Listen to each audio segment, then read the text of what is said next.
নমস্কার বন্ধুরা, মামাসি কিচেনে আপনাদের সবাইকে স্বাগত জানাই। আজ আমি আপনাদের সঙ্গে সজনে ফুল দিয়ে আরও একটা মুখরোচক রেসিপি শেয়ার করব। সেজন্য আমি ছাদে চলে এসেছি। আর ছাদে দেখুন গাছ ভরে সজনে ফুল হয়ে রয়েছে। আর এই গাছ থেকে অনেকটা ফুল প্রত্যেক দিন ঝরে পড়ে। আমি ঝরে পড়া সজনে ফুলগুলো প্রতিদিন কুড়িয়ে রান্না করি। ছাদে পরিষ্কার করে ঝাড় দিয়ে রাখি, সেখান থেকে কুড়িয়ে নিই। আজও আমি সজনের ফুলগুলো কুড়াতে চলে এসেছি। প্রথমে এই সজনে ফুলগুলো আমি কুড়িয়ে নেব। দেখুন আমি ছাদ থেকে এই ঝুড়ি ভর্তি করে সজনে ফুল তুলে নিয়ে এসেছি। এবার এই সজনে ফুলগুলোকে আমি খুব ভালো করে বেছে নিয়ে ধুয়ে জল ঝরিয়ে নেব। সজনে ফুলে অনেক পোকামাকড় আর ময়লা থাকে, সেজন্য সজনে ফুল কিন্তু খুব ভালো করে বেছে ধুয়ে তারপরেই রান্না করতে হয়।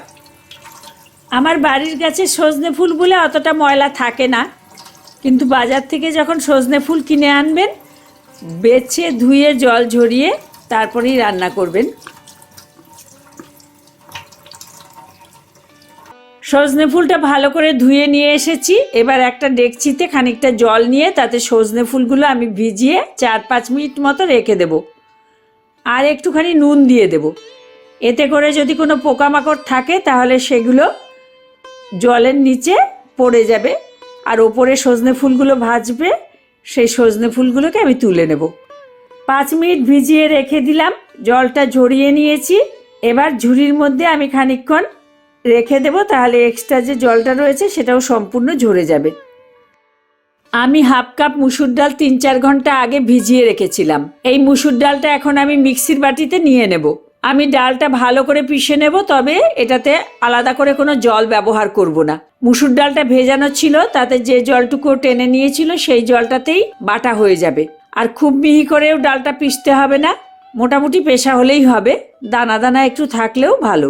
দেখুন আমি এভাবে পিষে নিয়ে এসেছি, খুব মিহি করে পিষিনি, আমার একটু দানা দানাই রয়েছে। এবার একটা বড় প্লেটে প্রথমে সজনে ফুলগুলো নিয়ে নেব।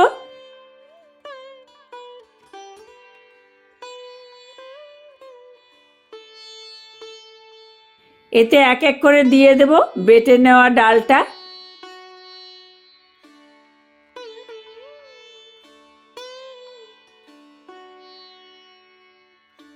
4টে কাঁচা লঙ্কা কুচি, ঝালটা আপনারা যেরকম পছন্দ করেন সেই অনুযায়ী দেবেন। 2টো বড় বড় পেঁয়াজ কুচি,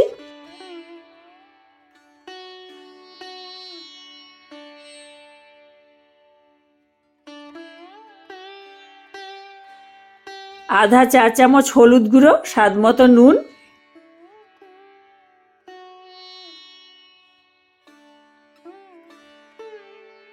1 চা চামচ চিলি ফ্লেক্স,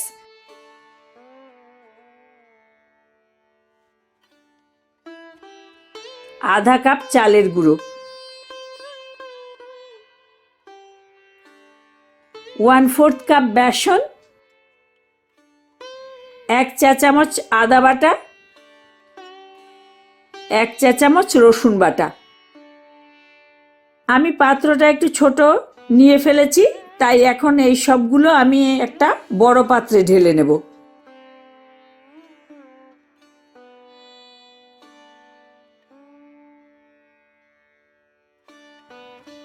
ঢেলে নিয়েছি। এখন এই সব কিছু আলতো হাতে বেশ ভালো করে মেখে নেব। খুব চটকে চটকে মাখবো না, একটু আলতো হাতেই মাখবো, কিন্তু পুরোটা মাখবো আর সব কিছু যাতে মেশে সেটা দেখতে হবে।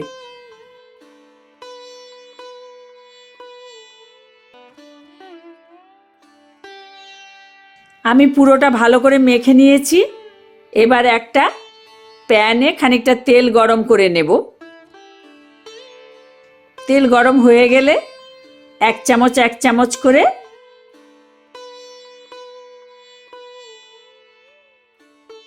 আমার রেসিপিগুলো যদি আপনাদের ভালো লাগে তাহলে লাইক, শেয়ার আর আমার চ্যানেল সাবস্ক্রাইব করবার অনুরোধ করব। আর তার সাথে পাশে থাকা বেল আইকনটা অবশ্যই প্রেস করে দেবেন, যাতে আমার আপলোড করা প্রত্যেকটি ভিডিওর নোটিফিকেশান আপনাদের কাছে পৌঁছে যায়। আর আপনারা যদি আমাকে ফেসবুক থেকে দেখেন তাহলে আমার পেজটা ফলো করবার অনুরোধ করব। মিডিয়াম আঁচে এপিট ওপিট করে ভালো করে ভাজবো। এই পকোড়াগুলো ভাজতে কিন্তু খুব বেশি তেলের দরকার হবে না, ডোবা তেলে ভাজাই যেতে পারে, তবে আমি ডোবা তেলে ভাজছি না। কম তেলেই ভাজা হয়ে যাবে, তাই আমি কম তেলেই ভাজছি।